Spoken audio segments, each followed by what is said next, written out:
आवेला। ओकरा में जैसे खेसारी जी बारे उनकर कॉमेडी हमरा स्क्रीन पे बहुत बेस्ट सुननी आ रहा और बहुत प्राउड मोमेंट बा कि हमनी के भोजपुरी के म्यूजिक इंडस्ट्री इतना ग्रो कर रहा बा। बट कोशिश बा कि अब फिल्म इंडस्ट्री भी ग्रो। शिकारी जेकर फर्स्ट लुक पोस्टर अभी हाल फिलहाल में लॉन्च होकर और वहाँ सब बहुत ओकरा प्यार में भोजपुरी दर्शक के बीच रूबरू होके वाला बानी। पूरी इंडस्ट्री के जितने भी सुपरस्टार बाड़े उनका इतना डाउन टू अर्थ शायद ही कोई दूसर इंडस्ट्री के स्टार। हमरो कोशिश बा कि हम अपने आप के शिकारी में जितना हम अपने आप के अपन वर्क कैले बानी वो जब दर्शक आई तो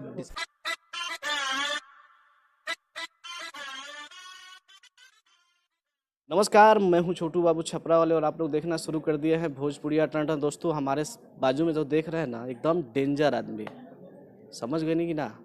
आज यहाँ एगो मुंबई में बहुत ही प्यारा सिनेमा डेंजरस इसके मुहूर्त भइल बा। ओकर स्टार कास्ट हीरो हमारा साथे बनी। आई डायरेक्ट रुआ के मिला तनी। सर का हाल बा? बस बढ़िया बा। तनी परिचय दर्शक लोग के बताई। नमस्कार और देखे वाला जितना दर्शक बारे उनका हमारा प्रणाम बा। हमारा नाम मुकेश ओझा है और हमारे एक न्यू फिल्म के मुहूर्त बा डेंजरस इश्क। हमारा पिछला डेब्यू फिल्म रहे शिकारी जेकर फर्स्ट लुक पोस्टर अभी हाल फिलहाल में लॉन्च होकर और वहाँ सब बहुत ओकरा प्यार देनी। और ओकरा बाद हमारा दूसरा फिल्म आ रहा बा। एक बेसिकली एक साइको थ्रिलर फिल्म है। तो एकर जो ताना बाना बुनल गई बा हमारे डायरेक्टर सर बाड़े मनोज तोमर सर उनका द्वारा बुनल गई बा। और फिल्म के जो निर्माता बाड़े संतोष कुशवाहा जी। तो काफ़ी हम अपने आप के लकी समझब कि एक एक्टर के तौर पे हमारा फर्स्ट फिल्म एक एडवेंचर थ्रिलर रहे एंड सेकेंड फिल्म हमारा साइको थ्रिलर बा। तो ये हमरा खातिर बहुत अच्छा बा कि एक एज ए एक्टर हमरा और डेवलप करे के मौका मिली अपने आप के। और इतना अच्छा सब्जेक्ट से हम भोजपुरी इंडस्ट्री में भोजपुरी दर्शक के बीच रूबरू होके वाला बानी, ये हमारा गुड लक बा। कहाँ से बेसिकली रुआ बानी? देखिए बिहार में एक जगह बा कटिहार। हाँ वही हमारे घर है। इसे हमारे पूर्वज लोग तो आरा से होंगे लोग, तो बेसिकली आरा में भी हमारा गांव बाटे। और हम गिरिडीह झारखंड में एक जगह बा गिरिडीह, वही से हमारा पढ़ाई लिखाई बा। हमारे पिताजी वही सर्विस में बाड़े। तो बाकी ज़िंदगी के जो नया सफ़र बा काम के वो मुंबई से बा। आजकल भोजपुरी में दुइये गो चीज चलता। आरा में दोबारा फिर अइबे ना का करे जइबे आरा, एमे रहो जाए के विचार नहीं खेनो? ना हमरा तो जाए के नहीं है, हमारा ऑडियंस के थिएटर में लाए के विचार बा। पिछला डेंजरस इस जो हिंदी में बना रहे और ये डेंजरस इस में का फर्क रही? देखिए पिछला डेंजरस इसकी स्टोरी अलग रहे, प्लॉट अलग रहे। ये फिल्म के प्लॉट बिल्कुल डिफरेंट बात है। कौन कौन सिनेमा भोजपुरी में रुआ देख ले बानी? कौन स्टार का राउत फेवरेट हो? देखिए फेवरेट करके कुछ होला ना, हम ये माने नहीं पर्सनली तौर पे। फेवरेट तो हम खुद के आपन है। बाकी हमारे भोजपुरी में स्टार कास्ट बारे वो पसंदीदा हो गए, उनकर कुछ गुण कुछ अच्छा चीज़ पसंद आवेला। ओकरा में जैसे खेसारी जी बारे उनकर कॉमेडी हमरा स्क्रीन पे बहुत बेस्ट लागेला।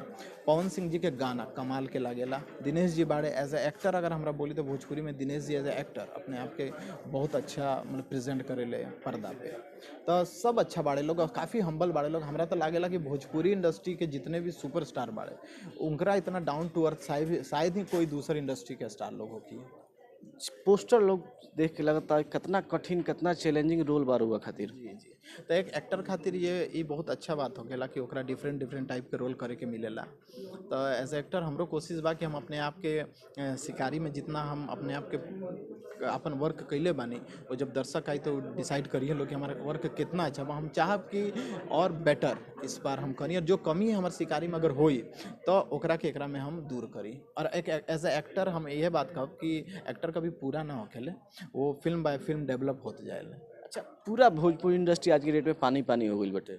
जी हम गाना सुनने आ रहा और बहुत प्राउड मोमेंट बा कि हमने के भोजपुरी के म्यूजिक इंडस्ट्री इतना ग्रो कर रहा बा। बट कोशिश बा कि अब फिल्म इंडस्ट्री भी ग्रोथ करे। क्योंकि एक बात हम लोग बता सकता नहीं कि म्यूजिक इंडस्ट्री ग्रोथ ऐसे करता कि सिंगर्स जो हमारे इंडस्ट्री में जो जितना लीड स्टार में एक्टर बाड़े वो सिंगर बाड़े बेसिकली तौर पे। तो सिंगर्स के एक अलग टैलेंट हो गया। तो जो चीज़ में उनका टैलेंट बा वो इंडस्ट्री ज़्यादा डेवलप बा अगर वहाँ देखा। तो हम चाहब कि अब फिल्म इंडस्ट्री में थोड़ा एक्टर्स पे ध्यान दिया जाओ। क्योंकि अगर ऐसा रही तो बादशाह आज बॉलीवुड के सुपरस्टार रहते, हनी सिंह भी सुपरस्टार रहते, बट वो नहीं खन।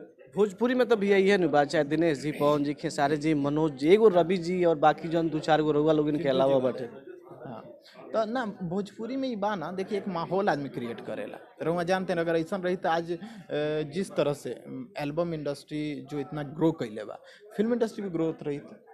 बट नहीं है, क्योंकि फिल्म इंडस्ट्री ग्रोथ करे खातिर हमेशा एक्टर चाहिए का। चलिए जाते जाते जे रउआ के देखा तो ओकरा से का कहे के चाही? बस हम दर्शक की यह कहब कि एक डिफरेंट टाइप के कॉन्सेप्ट पे फिल्म बनाए के कोशिश करता नहीं जा, और बीच के ही लड़का हैं, ऐसा ना कि हम कोई विदेश से आयल बानी या दूसर इंडस्ट्री से बानी, और बिहारे के हैं, यूपी के।